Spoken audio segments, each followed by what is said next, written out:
Okay, hi, I'm Kay, and this is another episode of Books Galore and CreatorCore. We are on our new schedule. We are now going to be on Saturdays.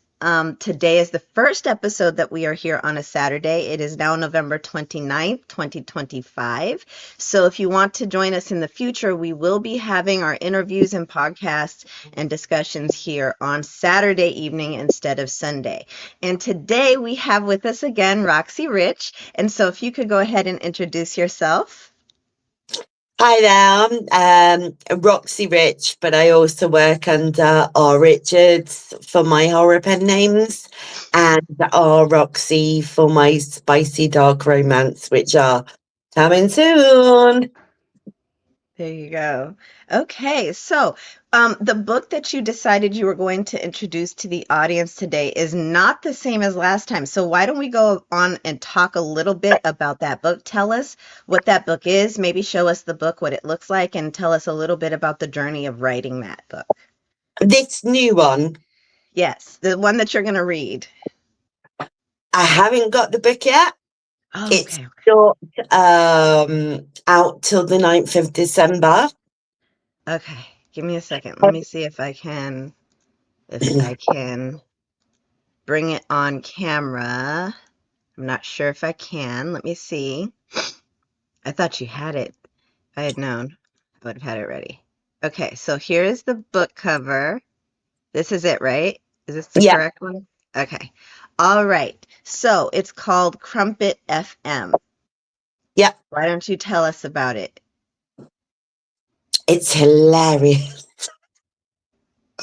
um, Oh, I love zombies and I love the seriously dark 28 Days Later.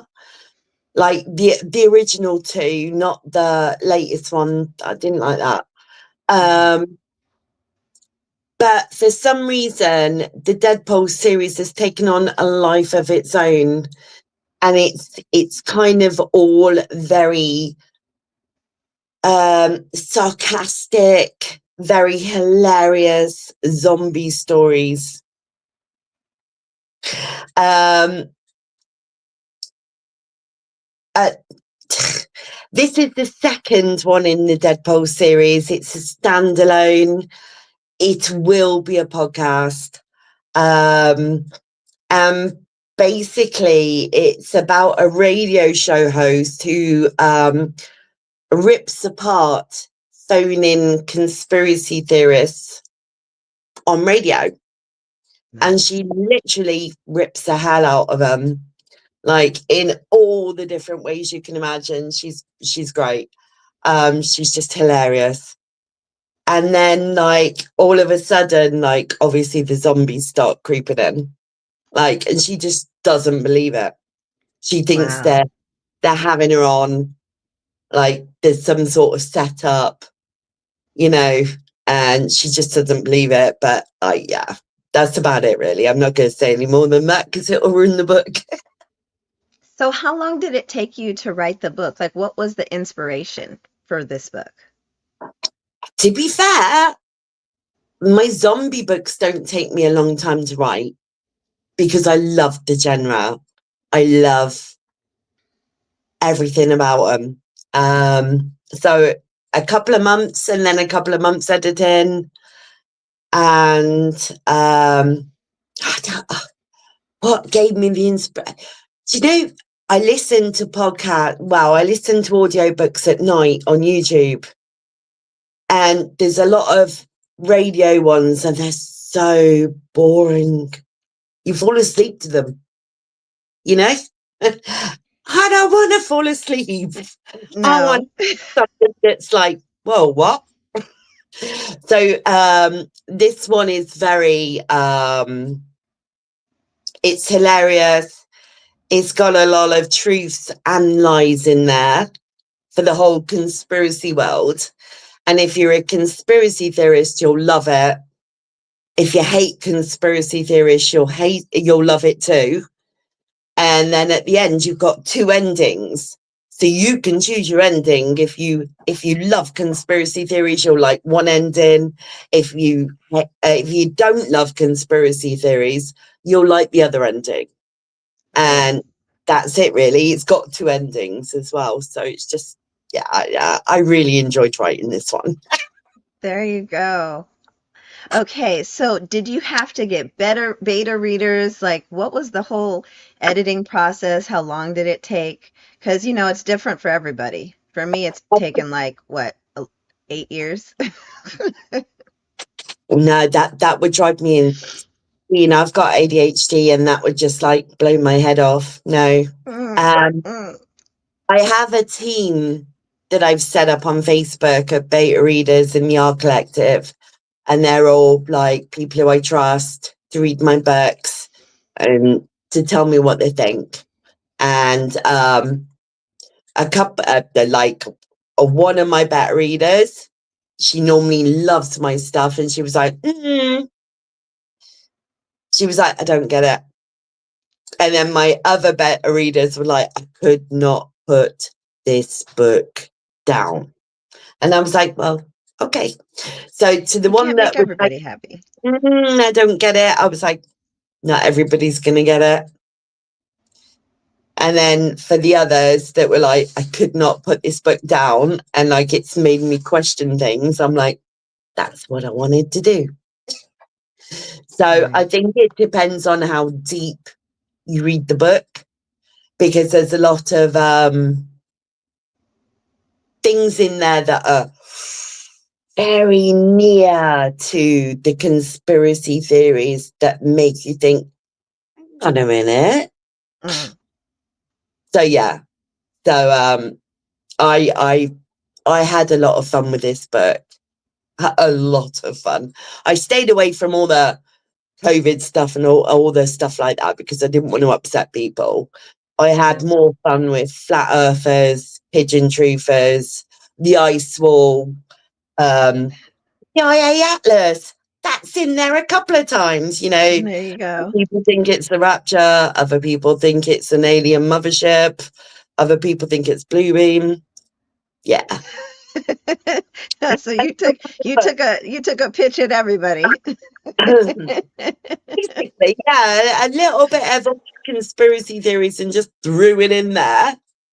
And meanwhile, Talia can't stand them. She's made a career out ripping them apart on air. But she's so funny, everybody loves her anyway.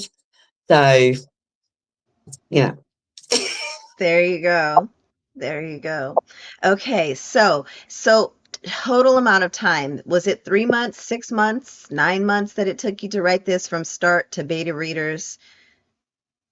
4 months. 4 months, just 4 months? 4 months. Wow. My, That's I've just written a dark romance, which is my first ever in the genre, and uh-huh. it's taken me over 6 months to write, and I'm still on the last read through and still not happy with it, still tweaking it. It's still not great. I'm like, you're not yet, that's not quite right, and changing things as I go. And but this, when it comes to zombies, they don't sulk. They don't get That's in. true. They don't annoy me. They don't. They don't irritate me. They don't. Um, the whole zombie genre. I've looked at it and I love it so much that I thought, how can I do this and make it better? You Right. know. So it's Right. not a problem. I've got so many ideas. I mean, I've already decided on Deadpool's 3. Oh, nice. Yeah, which is I'm famous. I want to escape. That's funny. That is Exactly. funny. And I've also decided on a no pole series, which I'm going to start, which is a serious zombie British series. So I've got and as I said, I'm a serial manuscriptor, so I write 7, 8 manuscripts at a time, and if I Okay. click on one, I swap. And my That makes zombies sense. never let me down. They're the best thing to write.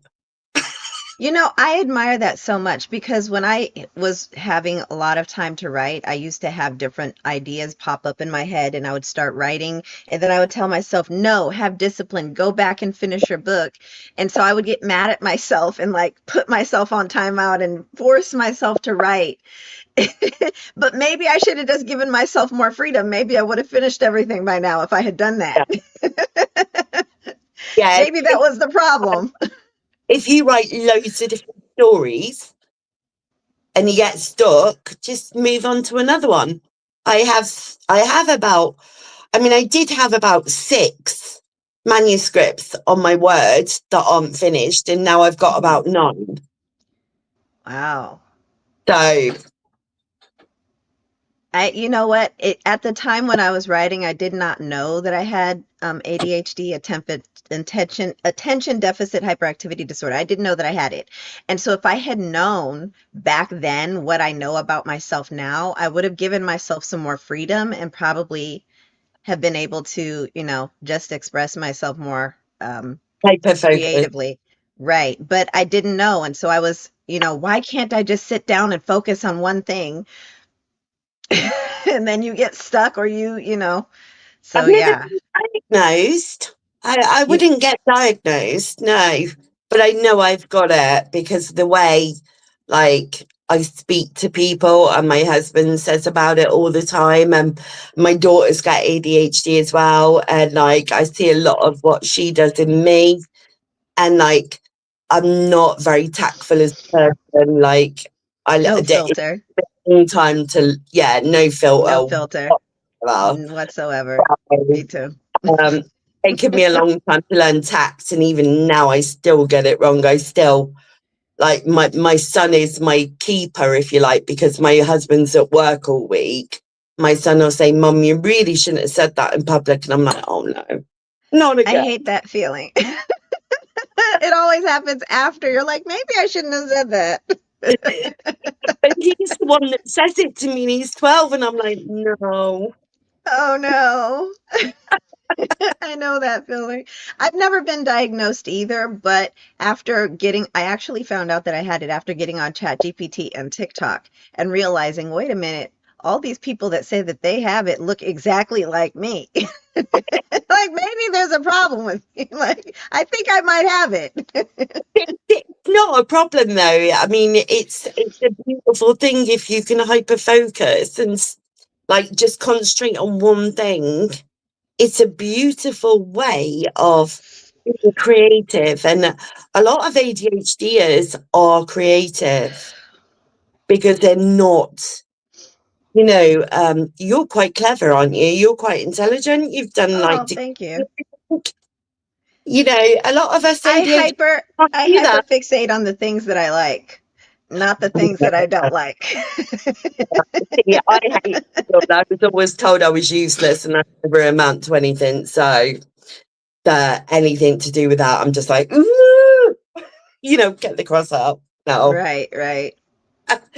So So, yeah. But are you okay? no, it's my eye is burning. I'm fine. Okay. No, but I think that's really a topic that we've never gone into very deeply on this platform before is what does ADHD look like when you are involved in the writing process? How do you manage it? And how do you, focus on the worst part of the writing process, which is always the editing part? How do you get through that when you have ADHD? It is so agonizing. Oh yes. Oh yeah. Don't whatever you do, do not edit until you've finished the book. Right, Until you've got your words count, don't edit. Leave it. Just don't touch it. Just get right. your count and then edit, which is my final part of my book. So I There just you go. you'd never get a book done if the amount of people that have said, "Oh, I've done so many chapters and then I'm going back and editing." I'm like, why? Yeah, don't do that. That's a very Don't. bad idea because what happens is like all of the creative, imagination that you have is in a different part of the brain. It's in a different location of your brain than your editing part. Your editing brain is in your prefrontal cortex. And then the imagination part is, somewhere back here where you are imagining things and the two shall never meet. Wow. You Yeah. basically kill the imagination when you start editing. It's gone. Yeah. I mean, I couldn't learn as a kid. I hated it. Hated it. Everything. Hated it. But my dad, bless him, taught me loads. And I even left school at like the age of 12. And like my dad taught me loads, living in the world taught me loads. And bit by bit, it's gone up. And then when it come to this, I was just like, I'm gonna learn this. I'm gonna know this. I've decided this is what I want to do and I'm gonna stick to it. And I've been learning since lockdown There and you not go. stop. There you go. So, There you go. but yeah, I hate the editing is my ugh. I think it's the kryptonite of every writer that has ADHD because once you get to editing, you either fixate or you die of boredom. Yeah. That's literally there's no in between. I think it depends on the genre as well. 'Cause, like I'm pretty good on zombies. My thrillers. Ugh, I struggle. This new genre, dark romance. Oh boy. Oh boy. Um, it took me ages to work out how to write by reading what women want on that because I'm more of a bloke's bloke. I mean, I drink pints, I smoke fags, I have a cigar on New Year's Eve. I'm a ladette. I You don't mean do cigarettes? We yeah. have to we have to translate because that word in America is actually a profane word and Oh, a derogatory word. So we have to translate for the audience.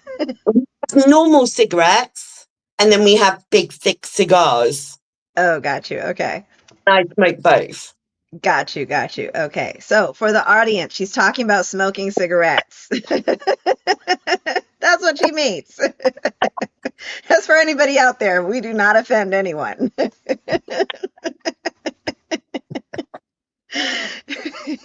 Sorry, say. Don't ask. Huh? Right, okay. See my ADHD. What can I say? Filter. The funny thing is about like interacting with authors from different countries, especially from the other side of the planet. Sometimes the language difference and the cultural difference is funny sometimes. It's funny. Trust me, we're not allowed to say anything offensive in the UK. You get arrested and thrown in jail for it these days. What? Are you serious? No No, freedom of speech? I no guess I can't I guess I speech. can't come there because I don't have a filter. It's I really have no why filter. I stay in my house and hide away and just type my books. So you can get arrested for saying something like Yeah, that makes somebody upset? That's yes. ridiculous. How do you People survive out there? we're struggling. We're struggling. Our prime minister is not a very nice chap. Oh, wow. I'm sorry to hear that. Do you know Father Ted? Have you ever heard of Father Ted? To be honest, I try to avoid the news ever since the presidential elections. I just don't even watch TV anymore. Right. Okay. Well, Father Ted is this big. I mean, your problem is similar to our problem. Father Ted is this big comedian guy that wrote this series called Father Ted about a Catholic Irish father who kind of says things that he shouldn't. Okay. He got arrested at the airport by 8 of our police That's for insane. saying things about certain types of people. And he was only having a laugh. He That was is joking. He's a comedian, but he got arrested for it. that's insane. Oh yeah. I Well, cannot imagine. Wait, has it's not it hasn't always been like that, right? no, it hasn't. Okay. Okay, No, it okay. hasn't. Just since the latest prime minister, to be honest. Got you. Okay. I So, mean, I would say come here, but we're not much better. you We're know, not much better right now. at least you're allowed to say things. Do you know what I mean? But yeah, no, so, yeah, Anyways, yeah, enough politics. yeah.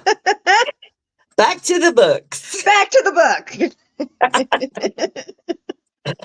Um, so, yeah, she's the main character is very sarcastic.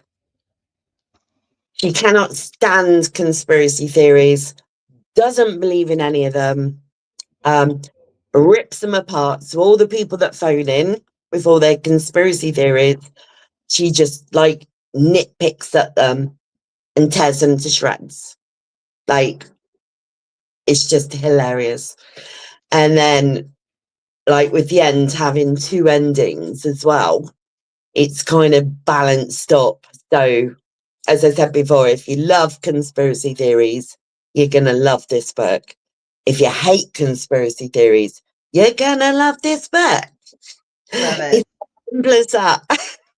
Awesome. Okay, so do you want to go ahead and read us a tiny little bit? Oh, I'll give it my best shot. I'm not Okay. u- I'm not used to doing this without Audacity backing me up, and I Okay. haven't done it enough times for me to get the feel, but I'll try my best. Chapter 1, Talking Bollocks Since 1066. This is your host, Talia Knight, broadcasting from live on Crumpet FM, the only station where the signal is as flaky as the pastries it's named after. And you're tuned into Truth Twisters, the show that proves reality is overrated, conspiracy theories are underrated, and my career choices are questionable. You've read the articles, you've watched the documentaries, but tonight we commit the ultimate crime in journalism, mockery. Live from the broom cupboard at Crumpet FM, where luxury means two coats of glass and a view of the emergency mop. It's Truth Twisters with Talia Knights.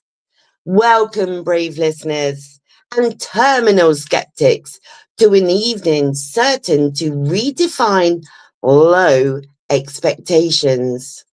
The lights barely work. The soundboard is protesting for better working conditions. And yes, I think I've burnt the crumpet. Don't you just love the unique aroma of broadcasting excellence? Congratulations. You are tuned in to the only radio show that not only unmasks conspiracy theories, but makes them wish they had stayed in bed for the duration. That's right. We serve up hard truths with extra large side of ridicule because reality is overrated. Every week, myself, Talia Knight, and my loyal producer, Greg, a man who believes moon landing was staged but considers rewiring headphones an occult art, will catapult you through the weirdest wormholes on the internet and the dustiest vaults of the tabloids. Ready to giggle, gasp, and doubt your existence? Of course you are. Welcome to the Matrix, baby. Is the Queen a lizard in sensible knitwear?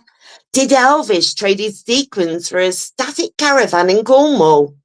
Why do cryptids always dodge the camera? Do they hate Instagram that much? Oh, these are big questions. World shaking, life defining kind. And don't worry, I've got an endless supply of them. You'll get tired before I do. What follows would have made Freud quit on the spot. Expect wit, sharp enough to draw blood, research deeper than your last frantic Google binge, and ridicule stacked so high you could spot it from orbit. Assuming, of course, you believe the orbit exists at all. So keep listening as Crumpet FM beams into your front room, your kitchen, or that suspicious cold mist in your attic.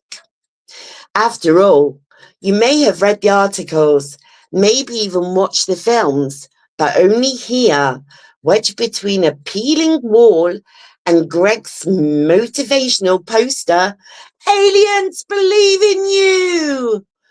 Do we drag the truth into the daylight, parade the lunacy, and let reality have a well-earned laugh at itself?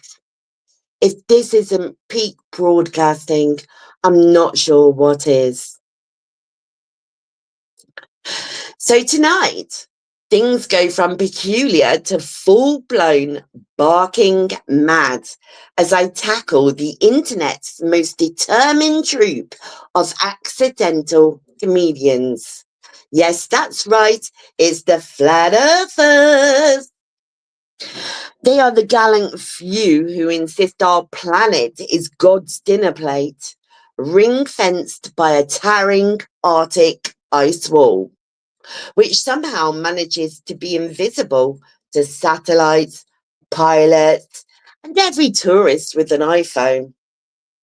From my glamorous broadcasting suite, by which I mean a supply cupboard with delusions of grandeur, I will be taking your calls, listening to your theories, and giving you a platform live on air to discuss your verbal diarrhea.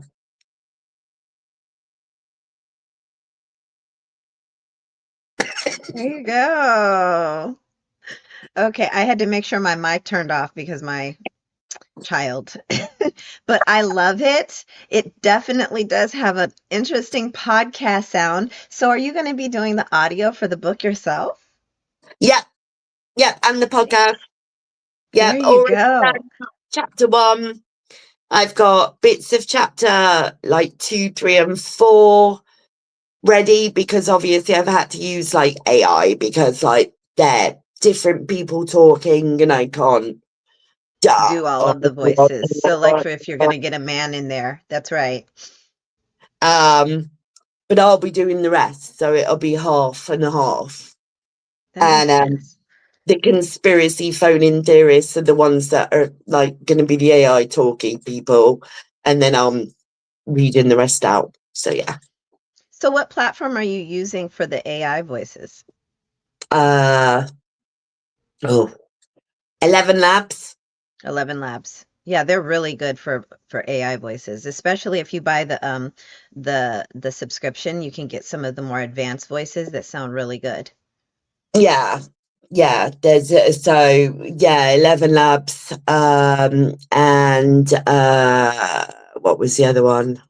Lovo, I think. Logo. Okay. I don't think I've heard of that one. Yeah, that one's a lot cheaper. A lot cheaper. Okay, Um, sure. I haven't still quite figured out 11 Labs. It's quite expensive, and but yeah. So I just need. Obviously, I need men's voices, women's voices that are different to mine. So Right, yeah, right, right.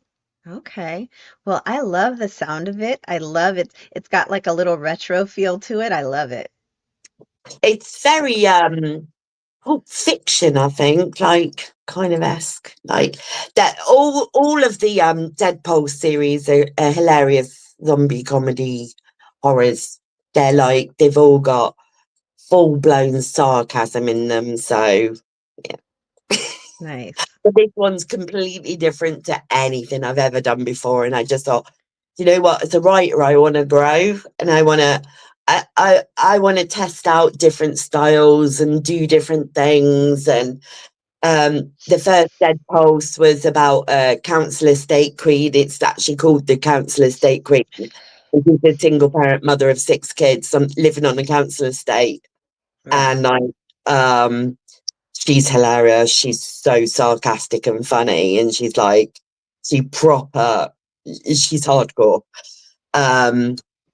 So I wanted to take it to the next level, which I thought was this one. And then, as I said, the next one is like, I'm famous, I want to escape, which we all know Right. that takes off. But I didn't Right. want to, like, for legal reasons, you can't use that. So I just thought, wouldn't it be good if? Right. Right. So That that'll be is the next one. exciting. So do you already have, is the book already out on Amazon? This one, it's up for pre-order. Okay. Okay. It's up for pre-order. Okay, Yeah, so do you have the links for that? yeah, Because if you could send the links and then I could make sure that I post it along with the book cover so yeah. that everybody can have access to the pre-order. Do you know when it's going to be out Um, officially? ebook is on the 9th, and the Okay. paper is on the 12th. Okay, got you, got you, got you. Okay. So, for those of you who are out there watching, the book is going to be available for pre-order now, but it's going to be publishing officially on the 9th. And then you said again on the 12th. So make sure that you're keeping an eye out for that. It is an amazing zombie book about a podcast. And she is the author and the voice artist of the book. So that is going to be amazing. Fingers crossed. I've still got a lot of learning to act, but I'm getting there. I'm getting there. Yeah, I'm getting there. Okay. So if you had one thing you wanted to tell our audience, because we have people viewing in from YouTube as well as Facebook, what would you tell them? Buy my books. Right. Buy the books. Buy the books. No, um, you know, if you love zombies, I've got ya. If you love thrillers, I've got ya. If you love dark romance, definitely got ya There soon. you go. All Um, right. So, go yeah, ahead. zombies are my favourite. So that's my personal favourite. It's what I like to read. It's what I like to listen to.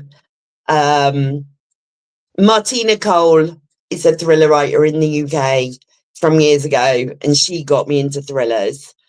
I haven't really read many thrillers that I like since, because those are down to earth and gritty and realistic. And um, as for the zombies, that's my downtime on writing. That's for me. I love it. I enjoy the editing. I even enjoy the editing on my zombie books, which means I Wow, love the genre that much that it's just it's my baby. man. To even love the editing, that is like, I wish. That's goals right there. That's goals. So yeah, just buy the books, give me a try. I mean, they're on KU for now, but to be fair, they're not going to be on KU for much longer. I mean, obviously, I've decided now what I'm doing is I'm gonna publish a book and put it on KU for 3 months and then go wide. Right. Because I'm not getting much traction on KU personally. It might be different with a different book, I don't know, but no. So I am definitely going to switch over and go wide. But obviously, first 3 months, you'll get to read the book if you're on KU. Right. And yeah, so Okay. Well, make sure that you send me the link so that I can post it up. yeah, and this will be a podcast starting in January. There you go. All right. All right. So, for all of the people watching out there, we want to thank you for joining us today. This is the author Roxy Rich, also known as R. Richards. Yep, There that's me you under go. the zombies. And she is writing a zombie series right now. So please make sure that you tune in and you will see us again. We're probably going to have maybe one more episode before the year ends, before we'll be taking a break before 2026. So please join us for that, and we will see you again soon. All right.